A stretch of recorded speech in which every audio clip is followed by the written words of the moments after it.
Good morning. And good evening, beautiful people. Lord have mercy. It's been a week in the sports world. Whether you're talking about the WNBA, I mean, that's been the topic all over my TL right now. You can't scroll twice without seeing anything Caitlin Clark or Angel Reese. But even in the 40 acres, right? Texas softball continues to show their dominance. And the NFL world, a lot of contracts, a lot of money going everywhere. NBA, we got our finals matchup. We got a lot of storylines. Kyrie going back to Boston. Porzingis going back to Dallas. If he plays, we'll see if he plays. We're talking about that all on today's podcast of Mose Knows. But as always, Dion, how'd your week go, bro?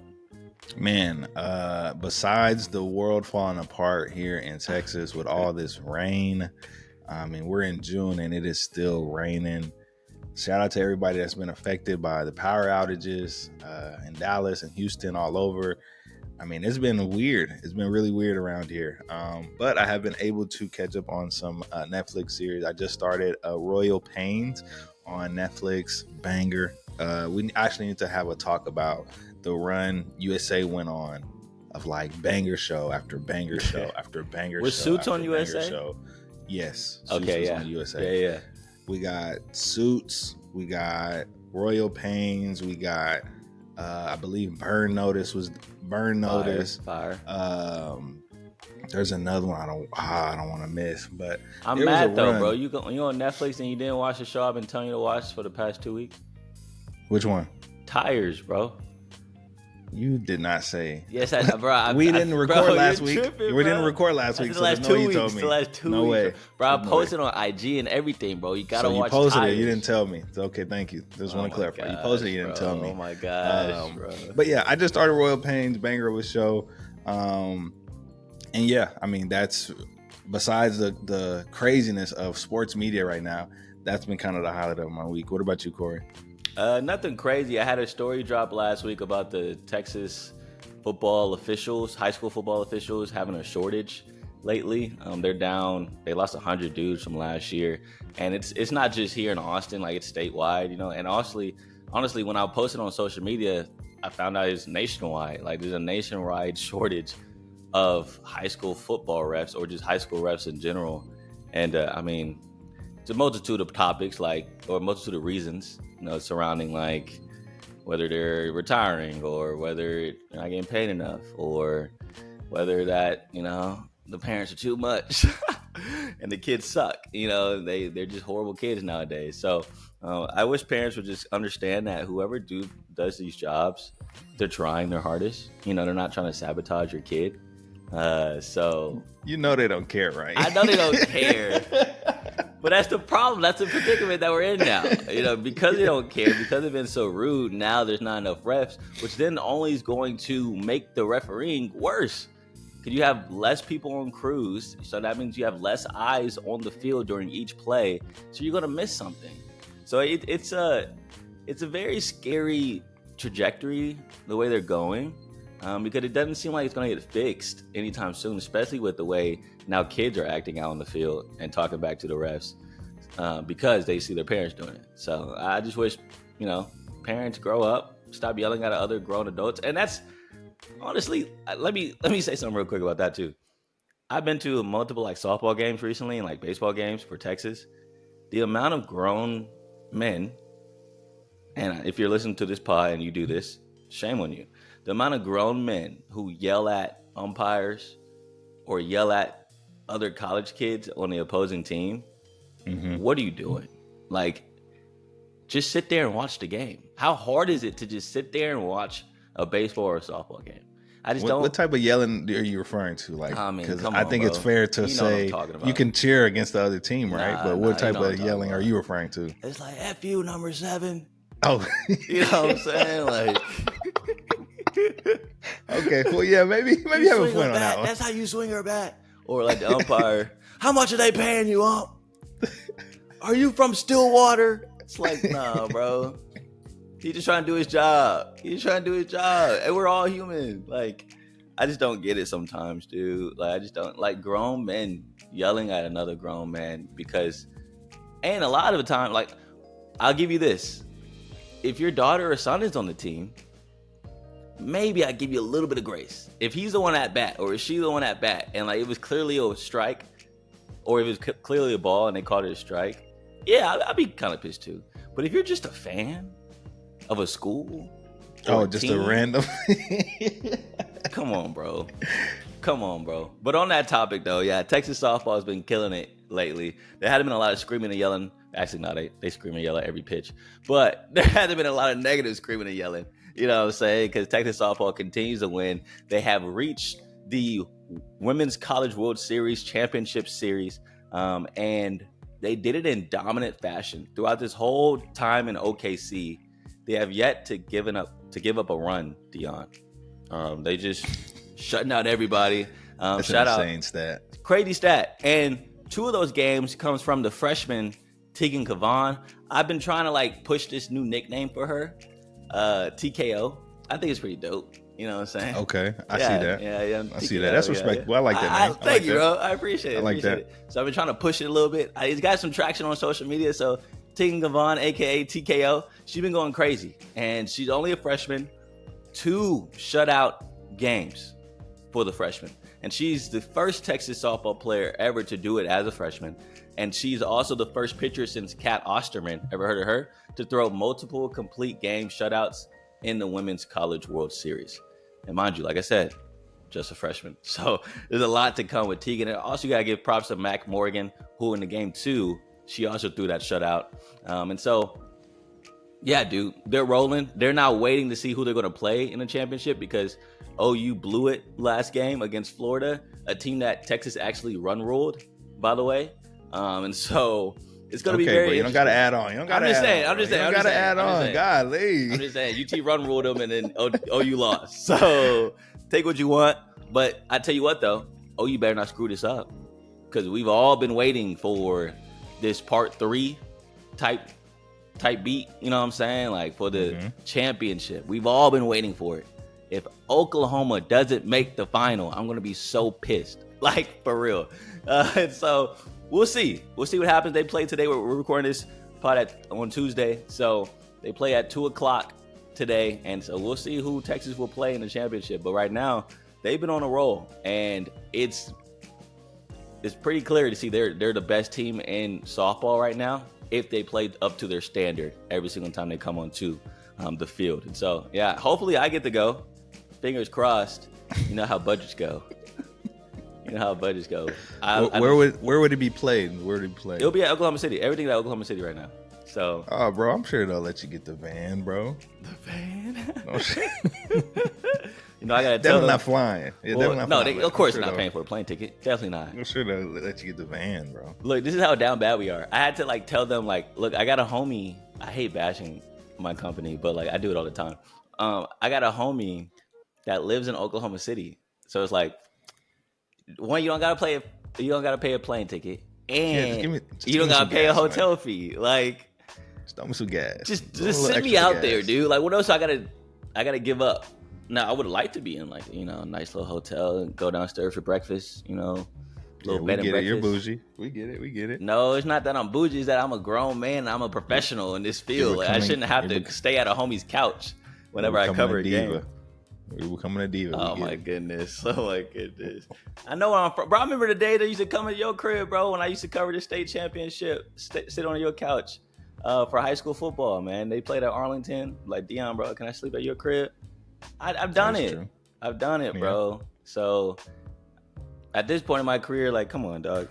See, I thought you was just doing it for the love of the grind. Of course, I want to see you. Yeah, of course, I want to see you too. Like, you know. No, not for me. I'm just saying for the love of the grind. Like, I just thought you just love the grind that much. You would like, nah, I don't need a hotel. No? Hell no, bro. What? I would love to sleep in a bed so I have a good enough rest for the next day to do my job. Yes. Not sleeping on a couch so my back don't hurt the next morning. But yeah, so softball, you're right. No Diddy. So softball, they're dominant, and I can't wait to see if they can close this final chapter and make it a happy ending, you know, with this the whole year. They've been arguably the best team in the country. They've been number 1 for damn near half the year. So can they get the job done and finish it? We'll see. And hopefully I'm there in attendance to see it with my own eyes. But you weren't in attendance for our interview, unfortunately. Because you had to get that bag. You had to get the bread. You were working at the time. But we were able to chop it up with one of my favorite guys in the industry. His name's Mike Leslie.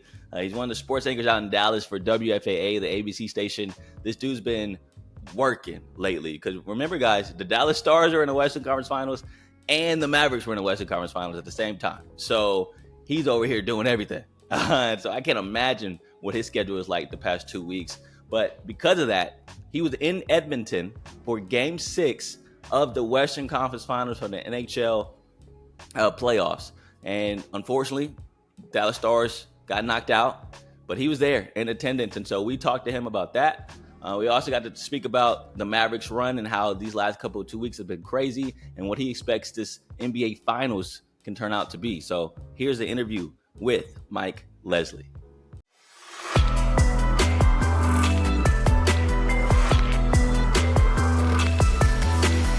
All right, the man is in the building now. I guess I should say in Canada. So WFAA sports anchor, a friend, a mentor, and now soon to be father of two, Mike Leslie. Yeah. How you doing this morning, my guy? I'm good, man. I appreciate you having me on. It is a crazy time in Dallas sports, but I guess it did just get a little bit simpler last night. Just a little bit, and you already talked about it. Let's get into it. You're in Edmonton right now because you watched the Game 6. Unfortunately, Dallas Stars were knocked out of the Western Conference Finals yesterday. And so can you just describe to me, you were in the building with that game. And so what was that atmosphere like and what was the energy like in Edmonton? The atmosphere was nuts. Hockey in Canada is a completely different animal, man. Like Stars fans, I love Stars fans. There is admittedly a smaller number of them than there are Cowboys fans or even probably Mavs and Rangers fans. It's hockey in Texas. It's a tougher sell. I get it. But those that do consider themselves Dallas Stars fans are rabid, and they deserve a ton of respect for that, no matter what size, no matter what numbers we're talking about. The ones that are, they're in. So the atmosphere at the AAC is awesome. They do a great job with it. The Stars do a great job with their in-house productions. Like it's all very, very cool. But hockey in Canada is a different animal, man. It was nuts in there. It was nuts in there last night.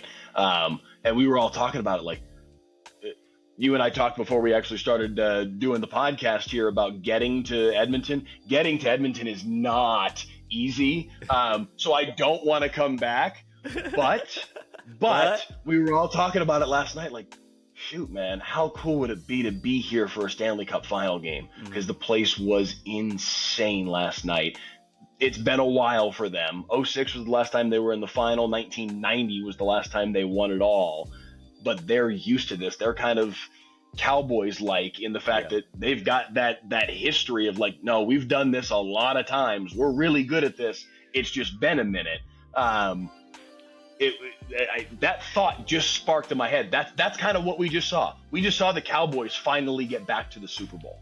That's what that was. In terms of what it means to this community, they were losing their mind. We didn't walk out of the building, as you know, when we're covering these games. You got post-game press conferences, you got live shots, we didn't walk out of the building until at least 2 hours after the game was over. And we walk out the door, you would have thought the game just ended. Horns are honking, people are screaming, guys are out in the streets high-fiving people in cars as they drive by. Going crazy. They were losing their minds last night, and the game had been over for 2 hours already. It was 11 o'clock at night. Like, go home already. Go to a bar or something. Get off the street. Right. Seriously. They were going nuts last night. It means so much to the city of Edmonton what that team just did last night. The Stars had another awesome run. They deserve a lot of credit for, they, in the, whatever it's been, 9-10 years that I've been in Dallas, they have been the most consistently successful team of the four. This is normal for them to go on a deep playoff run, and nobody else in town can really say that right now. But they, at some point, kind of need to finish the job, and they haven't been able to do that. Let's talk about that then. And first off, yeah, for not just Edmonton, but for Canada, right? They haven't had a chance Right. in a very long time. So it's cool to see them have the opportunity, even though I think Florida is a wagon right now, man. Those dudes look ridiculous. But let's talk about the flip side. You know, like you mentioned, it's like they get so close to Stars, but they just can't get over the hump. Even dating back to 2020 when they made it to the Stanley Cup final. Yeah. And they weren't able to close that one out. And so can you just describe to me the mood in the locker room, in the press conferences? What was that like knowing they're, once again, so close but couldn't get over the hump? Yeah. Last night I actually wasn't in the press conferences because I was live at 10, live with Sports Special, and live with our Ultimate Dallas Sports Show. So I was just standing there talking to a camera for like an hour and a half straight. So I actually missed the press conferences. We were pulling those down off the feed. But the thing that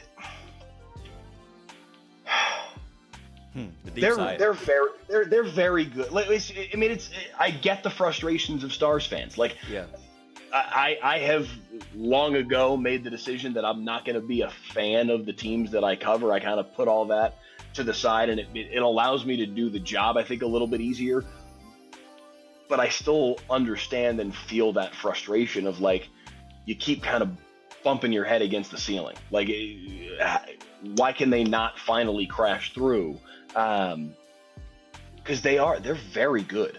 They're a very well-rounded and put-together roster. Jim Nill has done a ridiculously good job over the course of his tenure as Stars GM to build this thing up to the point where they have talent in all facets. They have youth, they have experience, they have the veteran presences of guys like Sagan and Ben and Pavelski.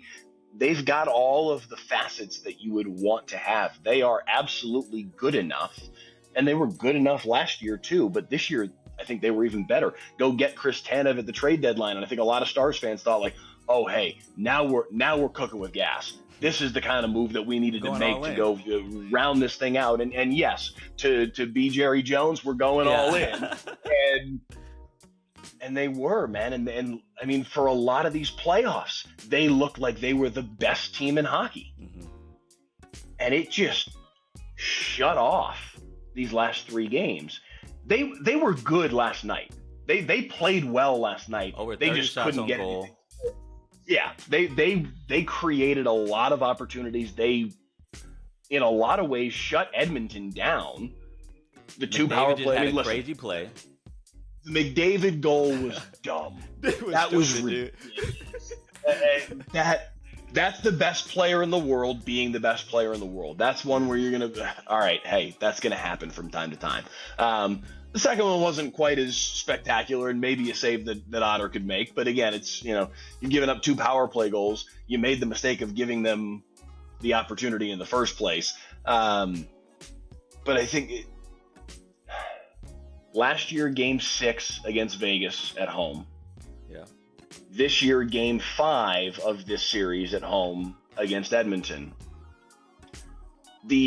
The laying of an egg was worse in Game 6 last year against Vegas. That was awful. They got completely played off the ice.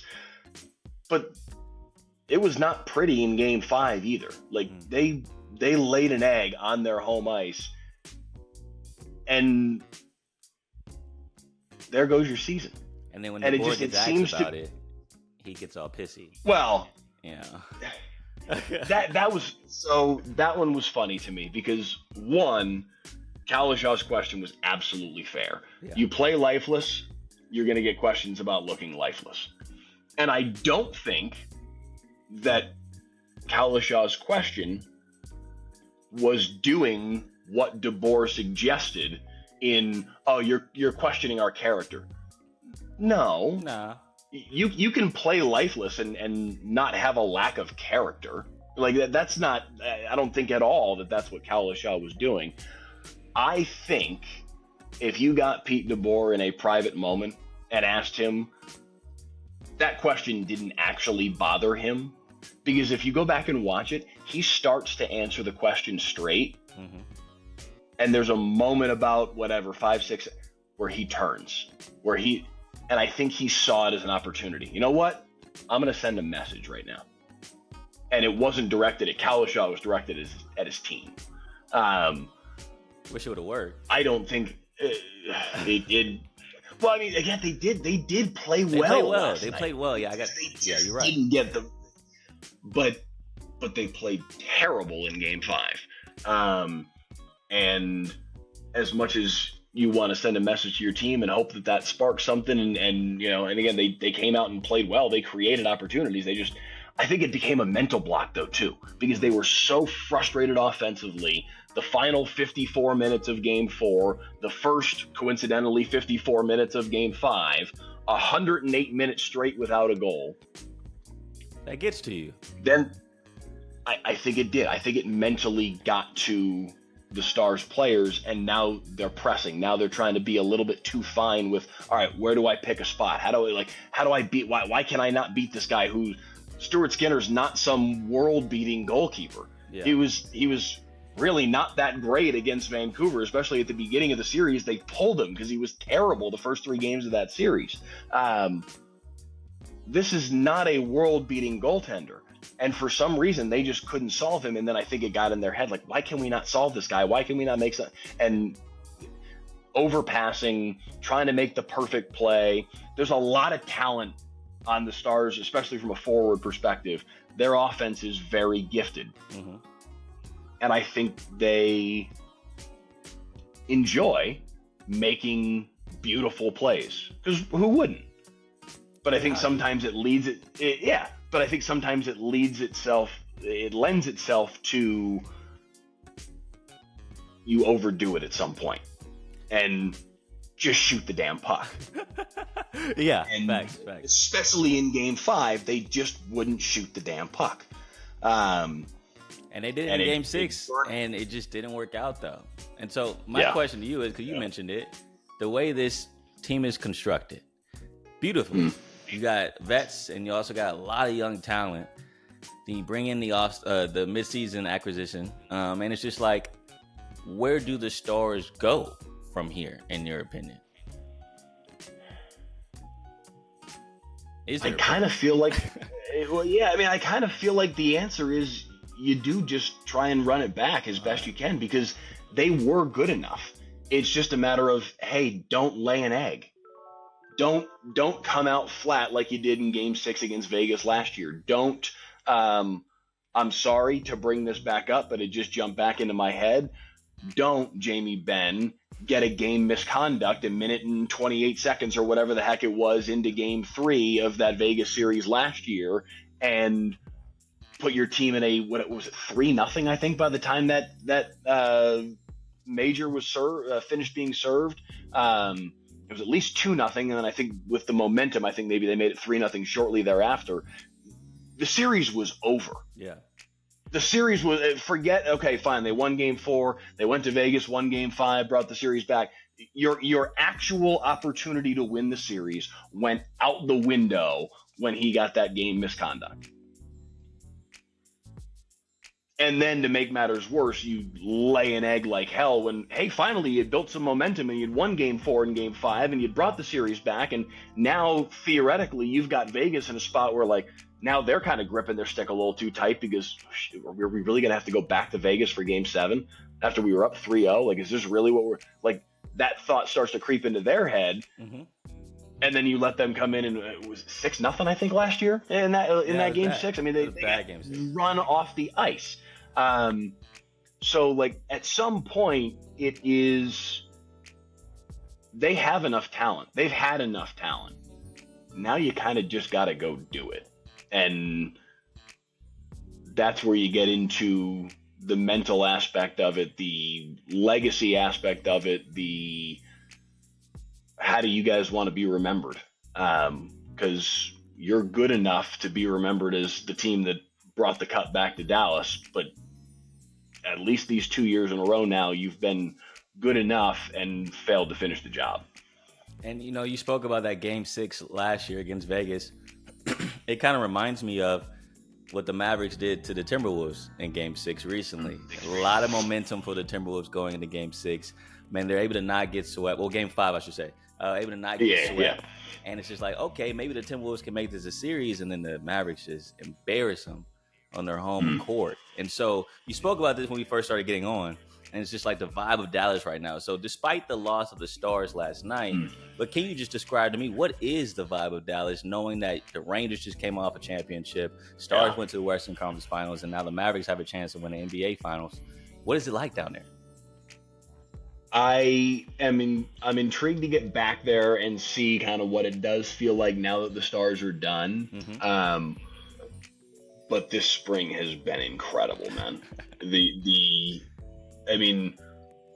I've never seen something like this. I mean, hardly anybody has. The last time it happened was 2003, with the Nets and the Devils both went to the ultimate finals. Both made it to the NBA and Stanley Cup finals that year.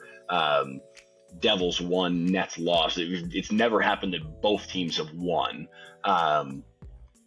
I guess technically it did kind of happen last year with Florida, but I'm not lumping because it's different. It's different buildings. They're like 45 minutes away with the Panthers and the Heat. But I mean, same market. I'm sure from a news coverage perspective, with what like you and I do, I'm sure they were just as crazy. So yeah, I'm sure the city was just as fired up. You know, it's like there are definitely parallels, but it's not common at the very least. And it's been really very cool to see. I mean, the AAC has been the epicenter of the sports universe for the last 3 months. Whatever it's been, 2 months. I saw you tweet that. It's crazy, and it's been a lot of fun to follow this. And yes, you didn't ultimately end up getting both teams into the finals, but that was still a heck of a run from the Stars. They, again, had a very nice playoff run. I know they want to finish it, and they should want to finish it because they should finish it. But getting to Game 6 of the Western Conference Finals, there's a lot of teams that would love to be able to say that they did that this year, and only two can. This, again, obviously Eastern Finals for the Rangers, but there's only 4 teams that are still. It was a fantastic season, is what I'm ultimately driving at here for the Stars. And to lock that on top of the Rangers winning a championship and the Mavs about to go play for one, it is. We had this discussion within the WFA sports department about a month ago, and one of our new-ish producers, Andrew Seeley, suggested this as a topic for our new talk show that we're doing, the Ultimate Dallas Sports Show that we just started up in the last month or two. And we were still in the first round of the playoffs when he suggested this hypothesis that this is the best year ever in DFW professional sports. Wow. Probably 2, right? I think you could put both Mavs and Stars in the great category, right? And then the Cowboys had a good year. That's a pretty heady year for DFW pro sports. So you say great, you say fantastic, and I'm going to describe this guy as legendary, Luka Doncic. I mean, just describe. Dude. Well, let me just. Saw this tweet the other day saying like the playoff leaders this season in different categories. Luka's leading in points, rebounds, assists, steals, field goals, 3-pointers, free throws made, and minutes throughout the playoffs. Just describe to me, dude, what makes him great when you talk to him, when you're around the team nowadays? Like, how has he been so effective? And do you see a different switch in Luka than years past throughout this playoff run? I don't know about different in terms of like the level that he goes to, because he's fascinating to me, because off the court he is this goofball. You know, his relationship with Boban jumps to mind when I say that. Like he's funny. He's just a goof. Yes. The moment where Jokic dumped the water on the back of his neck, and in whatever, I don't know if it was in Slovenian or if it was in some other language that both of them speak. Apparently he said like the Slovenian version of "go your," like and we aired it on Channel 8, but we had to bleep it even though nobody at home would know what he said. Like, nobody knows what it meant. But just in case. I think we still have to bleep this just in case, because somebody out there knows Slovenian, and wait, they can't do that. So he's such a goofball off the court, and he is a freaking killer when he gets on the floor. him barking at Gobert after he hit that three, that like he goes to a kind of rabid, insane level with that kind of thing. And I think it's part of what makes him great, and it's certainly entertaining. It doesn't make sense. The dichotomy between off the court and on the floor, he goes to a level that is nuclear. And like there was one, maybe it was in the Thunder series, where he hits a big three, and I remember like you could read his lips clear as day. And I remember seeing the replay as they're like going to commercial break on TNT, and they show the angle where you can read his lips, and he's just kind of barking at the crowd, and it's like, mother effing asshole, yeah. And I'm like, what does that even mean? But it's like, you want to cuss at this point. I mean, it is at full throat. He is just, I mean, like veins popping out of his neck. And he goes to a ridiculous level, and it's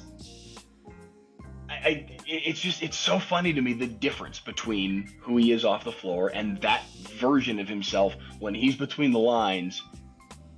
And I think it is part of why he has become the player that he is. And he may already be, but I think at the very least, if they win the finals, you could say it. I think you've got to put him as the best player on the planet. Yeah, I agree. And, you know, I don't know how he's. It's funny that you mentioned like him going into the like a rabid state. You know, once the ball gets tipped off. And what I think about is now you pair him with a guy that is so calm in everything he does, and so zen with everything he does in Kyrie. And let's not act like when Kyrie got there were some questions about how this was going to work out. And so did you expect, or did you have any doubts yourself how this tandem would work? And now that it's flourished into what it is, and even Stan Van Gundy saying this is the best offensive backcourt of all time, do you agree with that statement? And also, what do you just think about this tandem, how they've been able to grow not only on the court together, but clearly off the court, they've built their relationship? I think if anybody tells you they didn't have doubts about this going in, they're lying to you, because you just look at Kyrie's past, there was a lot of reason for those doubts. Yeah. There were. He seemed to be this malcontent that just couldn't find his place, that couldn't stay on the floor, that didn't want to abide by the rules, that didn't want to apologize when he stepped in it. Like he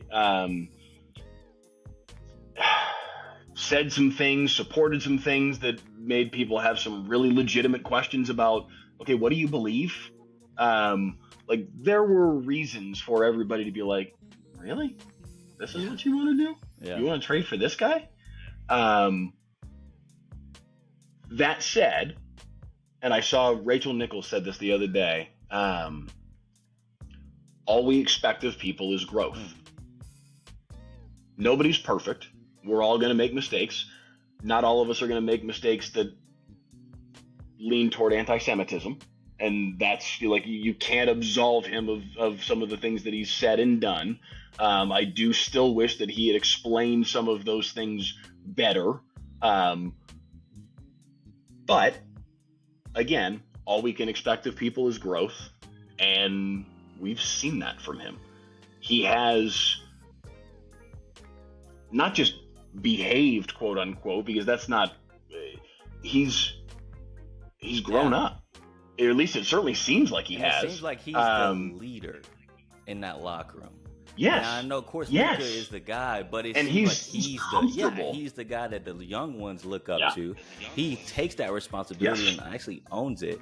You hear him on the TNT broadcast speaking about how like he's been there, he's done that, and a majority of his roster hadn't just been in the finals, but hadn't even been in the playoffs. And so he felt the responsibility to be that guy that can calm everybody down and know that like y'all can look to me to guide y'all to the promised land. And so like you said, back in Boston, back in Brooklyn, he wouldn't have been that guy. And so props to him for being or seeing where he's at, knowing what he needs, what they need of him, this organization, and accepting that role, and then excelling in it, because clearly he's loved it. He's loved every moment playing with Luka. And not just him, but I think there's credit to. I'm sorry, go ahead. You're the guest. I was just saying. I think there's. Sorry, I didn't mean to cut you off. I was just saying. I think that there's credit that should go to the organization for making him comfortable. They created a space for him to find a home. Ramadan. And feeding him better than what Brooklyn was feeding him. You know, you're totally right. Continue though.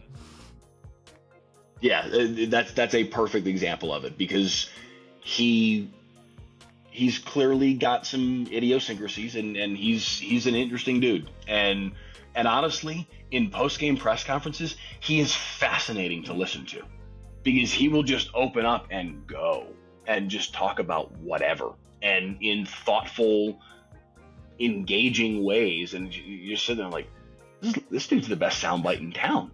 I mean, he's fascinating. So to see that shift from what his public persona was in whatever that was, February of last year, when they made that trade, like it's not been long that he's taken this and completely gone 180 in terms of how he's being viewed in the public, in terms of what he's putting out there himself. It's been I keep coming back to the word fascinating. I'm kind of mystified by what everybody kind of expected and what the conjecture was around. Really, you traded for Kyrie Irving? Like, what are we doing here? To where they are now, I'm sorry if somebody's out there saying they predicted this. I'm calling bull 1,000%. They lying. And you speak about the 180, right? Public perception. He's not the only one, I feel like, in that organization that's done that. Jason Kidd, people were asking for him to get fired. I remember that. Even big time. Fired. And so, like 3 or 4 months ago, people were asking. Now he gets extended. But after their game in Game 5, Luka talked about Jason Kidd on that broadcast and saying, like, he's been there, he's done that, he's been in our position, and he understands us. So clearly that means a lot to Luka and the rest of that roster. And so what do you feel like Jason Kidd has done mostly with this team to be this successful and to kind of buy back the franchise and buy back the public perception in a matter of a couple months? I mean, it starts defensively. What they have become as a defensive basketball team is why they are where they are right now. As electrifying as Luka and Kyrie are together on the offensive end of the floor, and they are spectacular to watch, the defensive structure that they have put in place and the dedication across the roster to their principles is legitimately very impressive. And they've become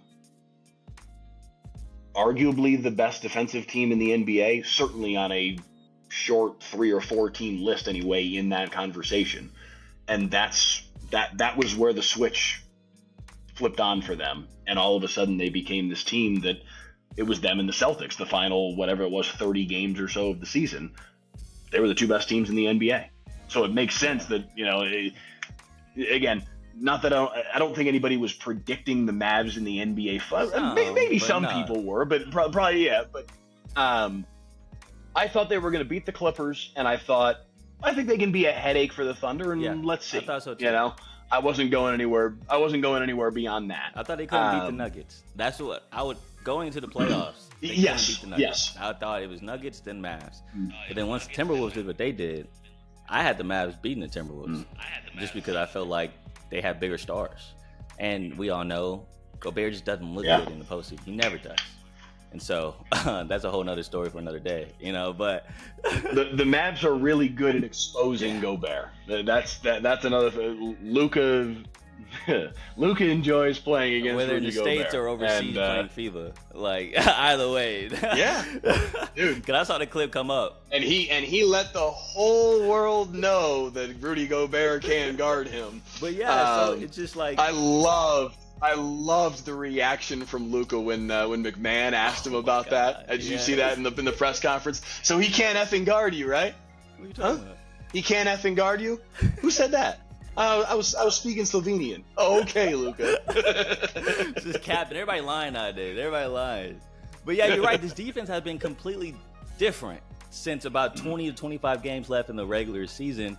And that props to Jay Kidd for getting them all rallied behind there. But now it's kind of like, all right, you've been able to guard Ant Edwards. You've been able to guard dudes like Kawhi and Paul George. And you've been able to slow down Shea a little bit. He still did his thing, though. Slow down, yeah, that's about it, yeah. But now you got to go against a dude like Jaylen Brown, who's been playing out of his mind. You got to go against a dude like Jason Tatum, who people consider should be the star of that team, but hadn't really played that way recently. And who knows if Porzingis steps on the court this series. So, my question to you, I'm not going to let you like have a prediction because we don't know. I don't like predictions. But where do you feel like the Mavs have an advantage? And where do you feel like they may be at a disadvantage against the Celtics? So there are a couple of parallels here between this series and the Thunder series in terms of the Celtics shoot the three ball ridiculously well. And the Thunder aren't quite on their level, but it's at least there's at least a parallel there in terms of how the Mavs defended against the Thunder in trying to chase them off the three-point line and try and minimize how many good three-point looks they gave up in that series. They're going to have to do more of that and a better job with that than they even did against Oklahoma City because the Celtics are ridiculous. I mean, they've been the best team in basketball all year long. They're insane. I do wonder a little bit about, I don't know. I feel like the talking point of, the Celtics haven't played anybody is a little overplayed because you're either good or you're not. Clearly the Celtics are very good and they beat the doors off of everybody that they played in the playoffs. It's not like they barely crept by these mediocre teams that had players that got hurt, which is fair. The best player on like every team they played on their march through the playoffs got hurt. But they also wrecked all of those teams and 1-5 swept. It was a very smooth path through the playoffs for the Celtics. I don't know. Does it have an impact? I guess maybe a little bit, but at the end of the day, they're really good. And when they roll a ball out there on Thursday night in a building where they went 37-4 this year in the regular season, the Mavs are going to have their hands full. I do think if there's an area where I think Boston is going to struggle, it's defending the rim running for the Mavs. And the setup that Luka and Kyrie are capable of, their ability to get to their spots and create those opportunities for Lively and Gafford, I think Boston's going to struggle to defend that. The question is where you get into the math of the NBA and the three is worth more than two. Can they keep up with the three-point shooting of Boston? If that's going to be your offensive strength, you can play with that, and they've done a really good job of it in these playoffs with 45 alley-oops, and they're in their own stratosphere with that. Like the next highest was 9, so they're really, really good at that. And I think this will be a series where that even maybe goes to another level. But they got their hands full. It's going to be tough. And now I'm interested to see what Mazzulla does when it comes to defensively. Do you put a guy like Drew Holiday on Kyrie to maybe shut him down and let Luka go for 60?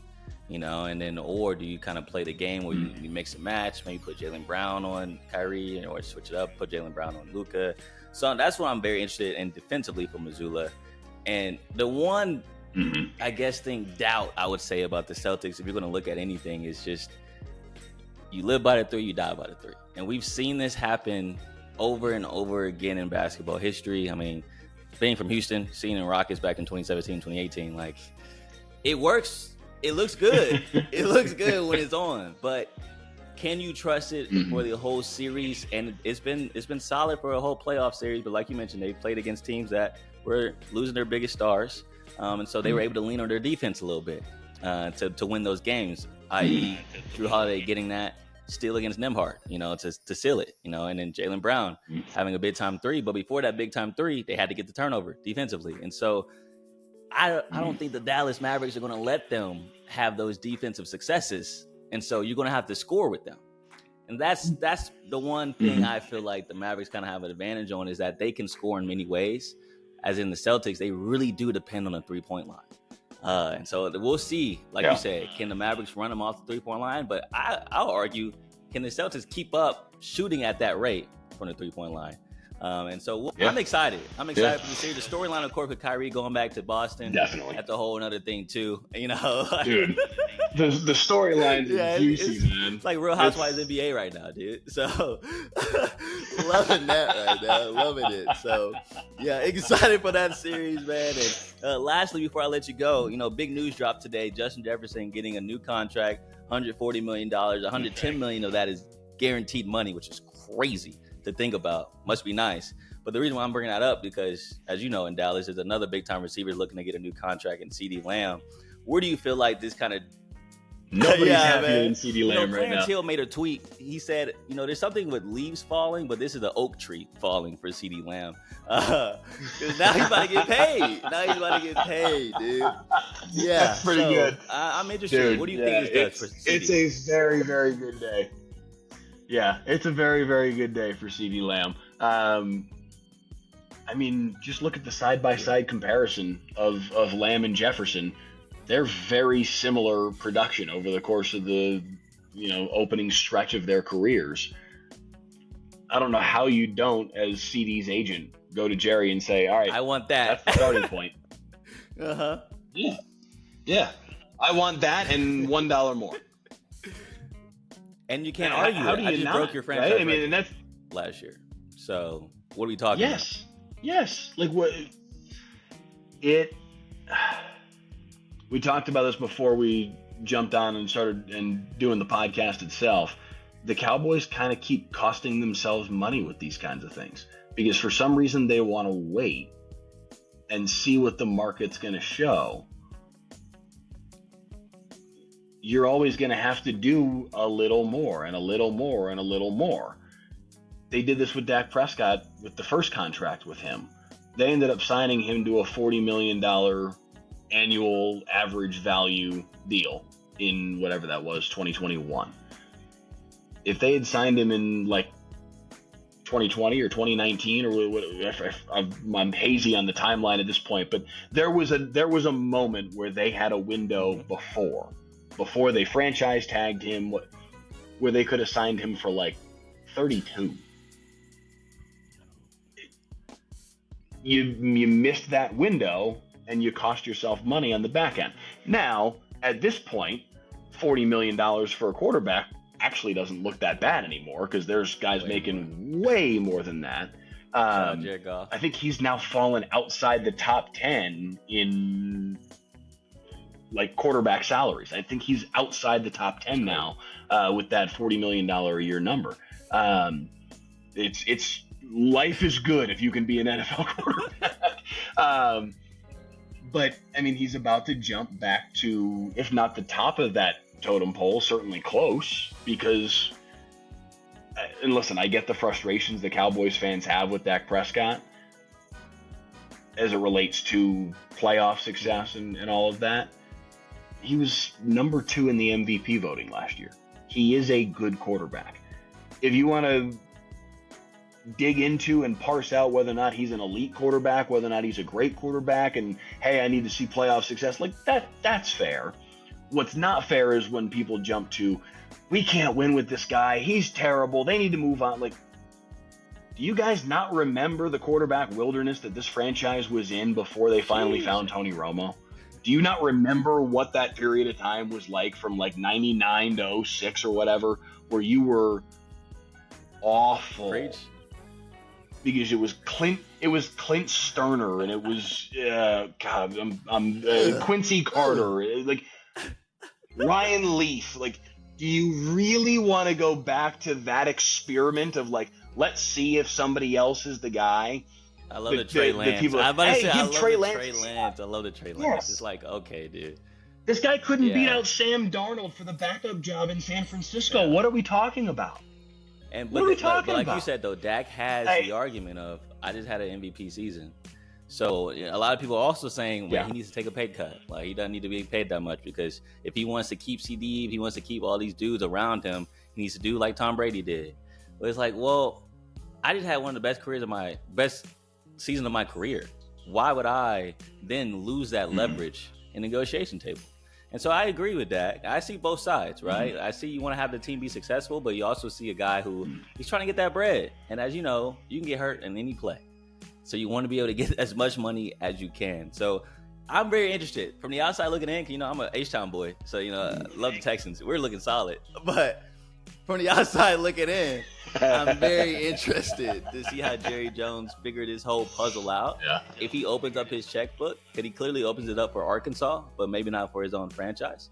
So I'm very, very interested to see how this all plays out. But I'm also interested to see if you can get back on time after all your traveling excursions getting to Edmonton. So hopefully you can get back safely to Dallas. Yeah,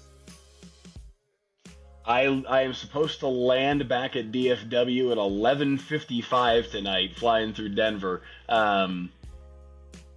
Getting to Edmonton is a chore and a half.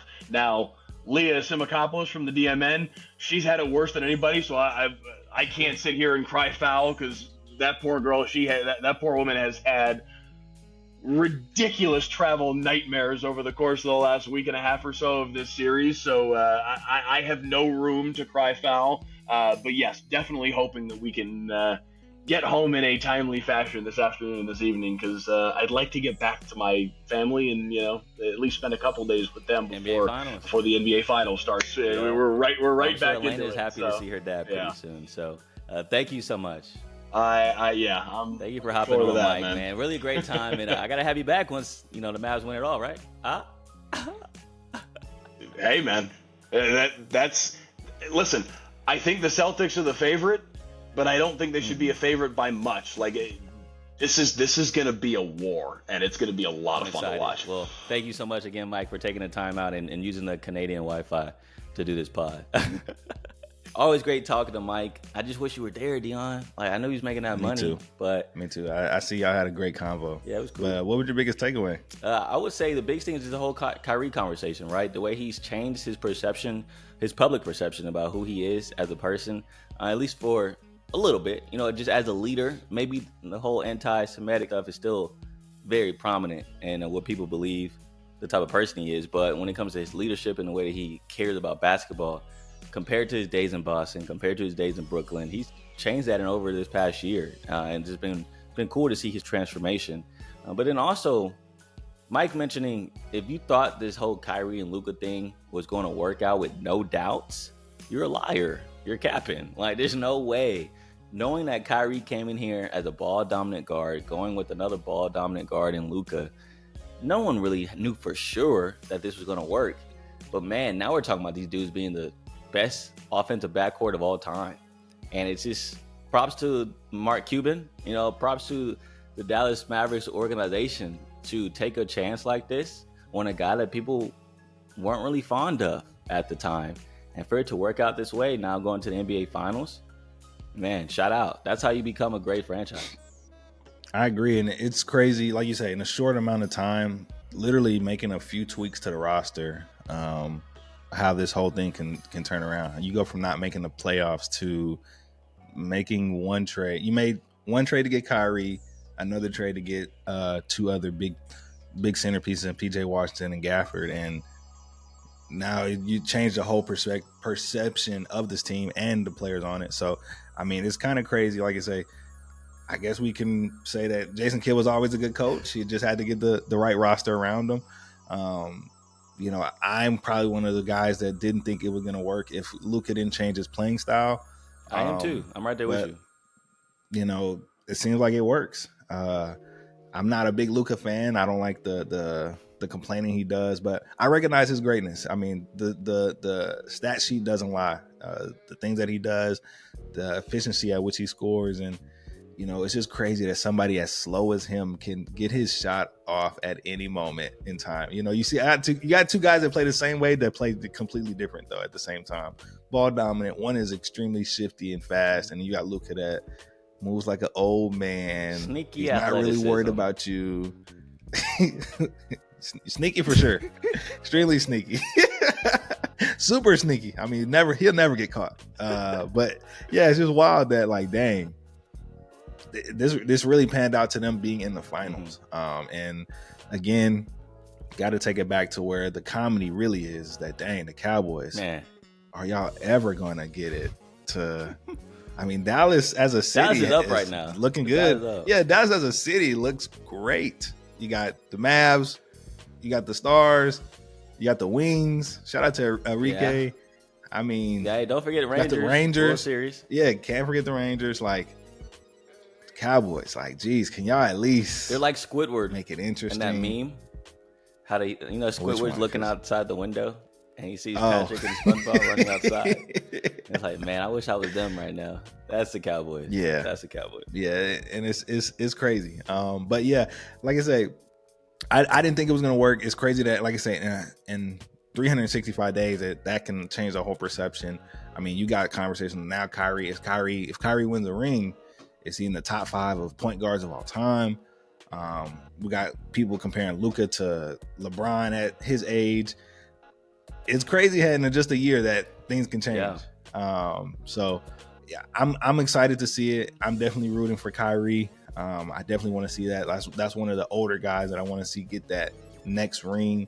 That guys that try to do it their way and build that team and get that ring, like a KD, like a Westbrook, and all these guys. I want to see that for them. And if Kyrie wins it, I mean, man, yeah, it's gonna be the amount of edits that we're gonna see on TikTok with the random song that's like, oh dang, that's a fire. Like, it's gonna be crazy. So yeah, I mean, let's get into the next topic, our last topic. We wanted to talk about a little bit of the W. Not really all the same conversations that have been had. Hoopla. Yeah, not about the same combos that have been had, as you've probably seen or heard it by now. The foul on Caitlin Clark has caused a commotion on the timeline of a lot of different conversations. But they're not even talking about that. Whether that's a crazy thing. Yeah, whether they need to be had, whether they don't need to be had, it's caused a lot of commotions.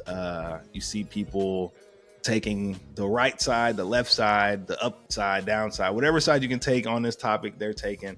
But we just kind of wanted to just talk about just some different aspects of it, as far as, I mean, bro, it seems like, especially in this last couple of days, if you can say the wrong thing, that is the first thing people are saying. You insane. Something that you should maybe take a second chance and think like, nah, maybe not that one, or maybe let me phrase it a little differently. They're like, F it. I'm saying it. I'm being real and raw, and I'm gonna say it exactly how say it like this. And it's like, yo, I mean, you got Pat McAfee calling her a white B word on national TV. I mean, that was crazy. I just didn't know. I didn't know he did. Like, I thought he was like one of those AI videos. You know what I'm saying? How they like put the voice over it. I was like, oh no, he actually said this. Like, that's crazy. And yeah, and the fallout is just like, here's a problem with ESPN right now. The fallout, and I need to watch myself in case I want to work for them one day. But all he had to do was tweet an apology, and it's like, okay, we move on. Like, no, bro. Like, there has to be some type of something. You can't just say something like that and then it'd be like, okay, let me put out a tweet and now we're Gucci.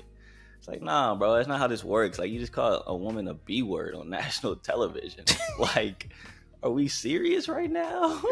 Any other word. And mind you, he wasn't ill intent, but that's the whole point, right? You didn't have to say that word with no ill intent. So yeah, that situation. And then Stephen A, him going crazy on First Take and then doubling down and saying that he put all these women on. Yeah, that was crazy too. I don't know where that was crazy too. And again, me and Corey talked about it before we started recording. I don't know where whatever that conversation started to where you started getting on your pod and naming names. Like, I don't get the correlation. And Stephen A is a polarizing figure on TV, but that one he's gonna look back and say that's not one of his best moments of like, dang, I probably could have took this somewhere else. Not at all. And that wasn't Monica's argument. All Monica was trying to, Monica McNutt, one of the ESPN reporters, all she was trying to say was that Stephen A has a platform, which he does. He has a voice that is a lot louder than a lot of basically everybody in the sports media. And Stephen A took it in the sense of, I do talk about it on my show. When he say talk about it, as in the W. Monica's saying, well, you don't talk about the W on your Twitter. You don't talk about the W out and about. And so that's all she was saying. Like, you don't use your voice. You may use this show from time to time to talk about the W, but you personally, you could have been a bigger advocate with your following. And Stephen A somehow turned that into, I do talk about that. Support women, I guess. Yeah, like, what are you talking about? Like, I've been putting women on First Take for years. Like, that's not what Monica was saying. She's not saying you don't support women on your show. She's saying you don't support women's basketball on your social media and the way you talk about women's basketball out and about in person. So I don't know how that all got misconfigured, but somehow, some way, Stephen A just felt the need to say, I put you on, I put you on, I put you on, which is so like lowly too, right? Like, come on. Yeah, that's even if that's the case, that's never what you want to say out loud. And then we got to sprinkle in again another person that just randomly wanted to get some attention. We got to sprinkle in Angel Reese. Angel, I don't know where you were going with that. Angel Reese recently said in a what was it? Did a press conference after practice or before practice? Yeah, she talked about, she wanted to get some of her shine. Hey, Kaylin's not the only reason. I'm the reason too. And, with the equality of the women's game is getting, which comes with more trolls. I mean, people are putting up the stats of Caitlin's games of attendance. And they're putting up the stats of her game in attendance. And it's not even close. We're talking about like a whole 10,000 more fans in attendance at Caitlin games. And look, I love Angel. And like I said, I think a lot of, like Monica was saying, I think a lot of things are true. It's not just this one all be all answer for everything. But it's okay to say, hey, I think the biggest thing is just saying we're all a contributing factor. Just put yourself in a group. Let's be a team. Hey, we're all a contributing factor. Yes, Kaylin's doing her thing. I'm out here doing my thing because I definitely want to see Angela and Cardoso. Yeah. And to be honest, I really like that Sky team. When I really start looking at the roster, I like Mabry. Mabry, she be talking her trash. You got Angel that be talking her trash. We obviously got Carter that be talking trash. Like, you know what I'm saying? Like, she's just not starting to play. So like, we don't even know how great she's going to be. And from game one, you can tell that her length is going to be a problem for a lot of other bigs in the W. But, not trying to do a deep dive. Let's stay on topic in the sense of like, the whole point of this conversation for Dion and I is just, people just keep saying dumb stuff.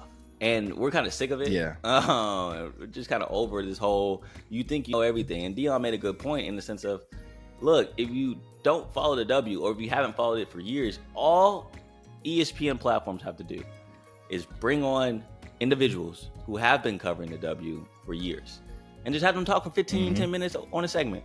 Like, Stephen A doesn't have to be the talking head all the time. You know what I'm saying? Pat McAfee doesn't have to be the talking head all the time. You can bring somebody in who is an actual expert, which is crazy because Pat McAfee does it all the time on his show. He brings in NFL insiders. He brings in Adam Schefter. He brings in Ian Rappaport. He brings in Michael Lombardi to talk about the NFL because Pat McAfee knows he's not in those rooms. He's not in those circles anymore. Why not do the same thing for the WNBA? I don't understand that. So, heck, I even remember last week when the MLB started allowing the Negro League stats to be a part of the history now. And they brought in Russell Dorsey, ESPN analyst who covers baseball every day. Pat McAfee knew he didn't know anything about the Negro League. So what did he do? Brought in a black analyst. And so for the W, do the same thing. That's all we're asking. You don't always have to have an opinion. That's it. And yeah, that I just don't get it. And I guess it's just pride. I guess it's their pride. They want to be able to say that, again, I think with Stephen A, he wanted to be able to say, nah, I've been down since day one. It's like, no, it's okay. You're a day two. You're a day two guy. So you're not the number one draft pick. You didn't go day one. It's okay. It's fine. But hey, you could still do a service of saying, hey, let me bring on one or two of the ladies that are plugged in daily. And let me get the tea from them. Let's talk basketball with them. And then, boom, we can still talk about basketball. And I think that's another thing that, we have stopped talking about basketball. Like we mentioned earlier, if you follow the W, if you know anything about it, you're watching literally one of the greatest, if not the greatest season by an individual player in A'ja Wilson right now. She's averaging 27 points and 13 boards. And they play 10-minute quarters, people. Like, do you understand how dominant that is? 27 and 13 on 10-minute quarters. And no one is talking about A'ja Wilson. Because everyone's talking about the rookie class. Everyone's talking about this whole Caitlin Clark dilemma. And it's unfair to her too, right? Because she's having a historic season. And all it is getting clouded by this dumb conversation that no one understands what the hell they're talking about. So, yes, we're not talking about basketball anymore. And it's very unfortunate because, yes, the W wanted more eyes. They wanted more attention, but this isn't what they wanted. And who's to blame? They should take some of the blame. I will say, like you mentioned, Dion, like marketing-wise. Yeah, the marketing hasn't been great because I do feel like they had a marketing gem. It's funny because everybody's talking about it, but the WNBA just never decided to fully pursue it. And they're comparing Caitlin and Angel to Magic and Jordan. Oh, no, Larry and Magic. I'm tripping. Larry and Magic. But the WNBA just decided to say, hey, we're going full force Caitlin and that it. But I think that would have been a fire storyline, especially the way that Angel talks trash. And Caitlin, they could have wished, hey, Caitlin, go ahead and feed into that, And she talked trash on the court, so like she may not have talked trash in press conferences, but you would have seen it on the court. And to that point, what just came to my mind was, okay, so what about if they didn't push Caitlin as hard? Would the attendance still be the same way? And I think it would have.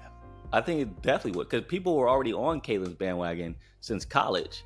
And so I think their mindset when it comes to marketing was, we got to push her so then people get in seats, thinking that we're going to get more people in the seats. But I honestly think it's the same amount of people that you would have got if you would have pushed the narrative of Larry and Magic, Angel and Caitlin. I think you still would have got the same amount of people in the seats for Caitlin Clark games, whether you did that route or the route that they ended up doing, when it's just Caitlin. And so I don't know, bro. I don't know who was in those rooms to make those decisions, but it was clearly a favoritism towards Caitlin to start this whole season when they could have went the route of Larry and Magic, like you just mentioned. Right. And it probably would have benefited everybody more than just now what you got nowadays.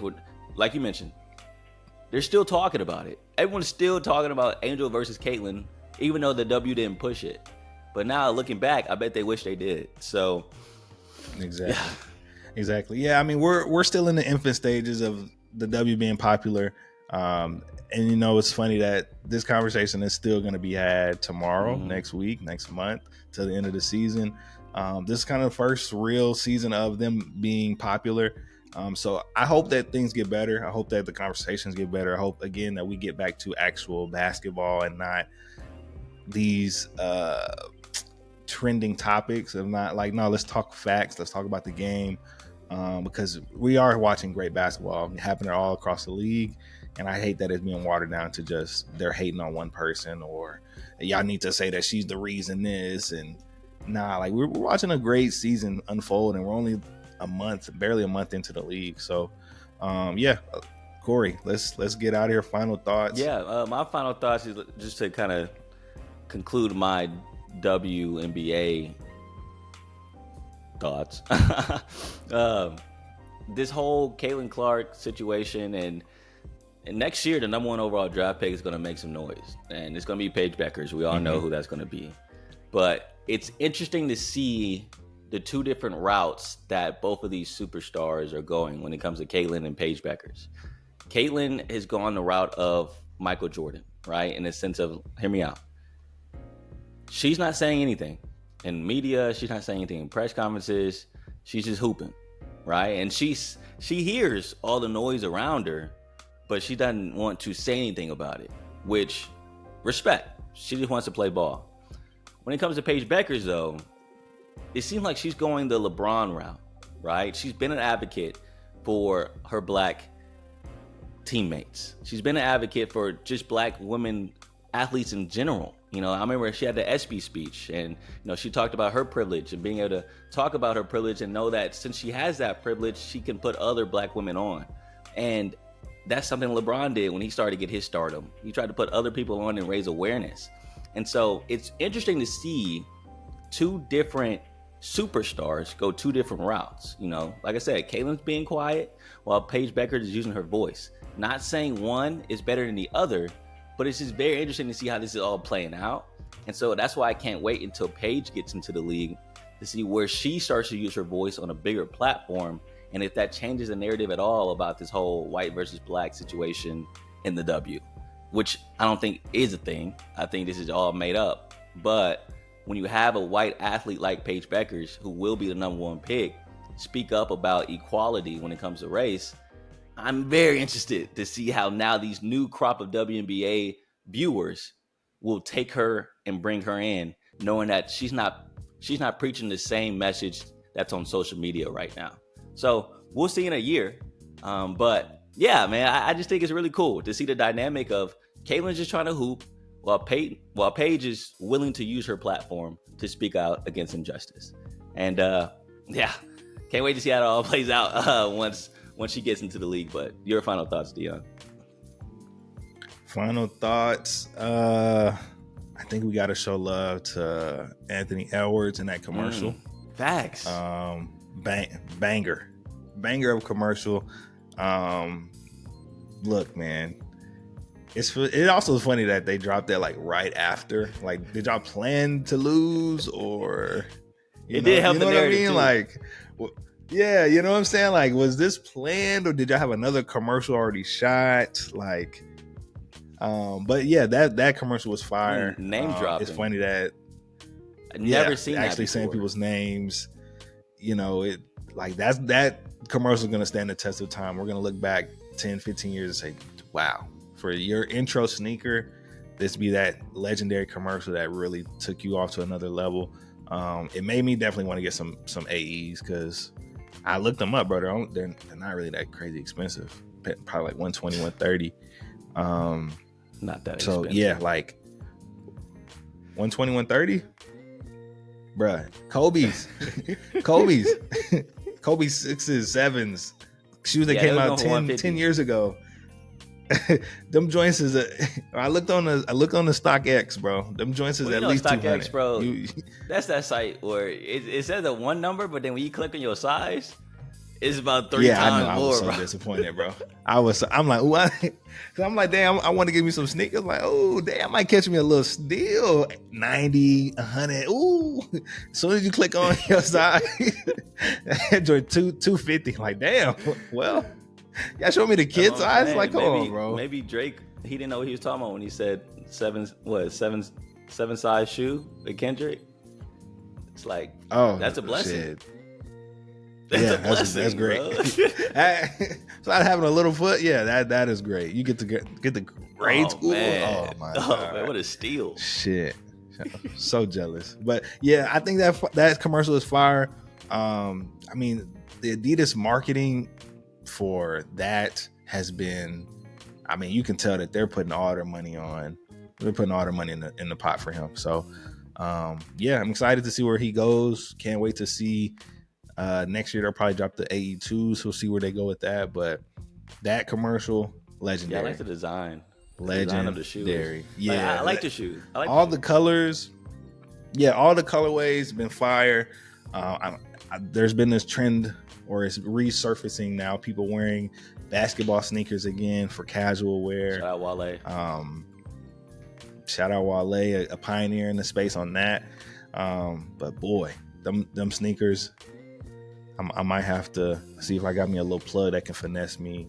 I know you got a little shotty at Adidas. I know you got a little shotty at Finish Line. Yeah, it's almost around the corner too, ladies. NCAA. Don't be sleep. Hey, what would you do for that game, bro? What? Yeah. Me? I'm not trying to get us canceled, so I'm gonna keep that one to myself. But ladies, just remember, what's your favorite line? What one woman won't do, another woman will. So just let you know. You know what I'm saying? It's the soft guy era.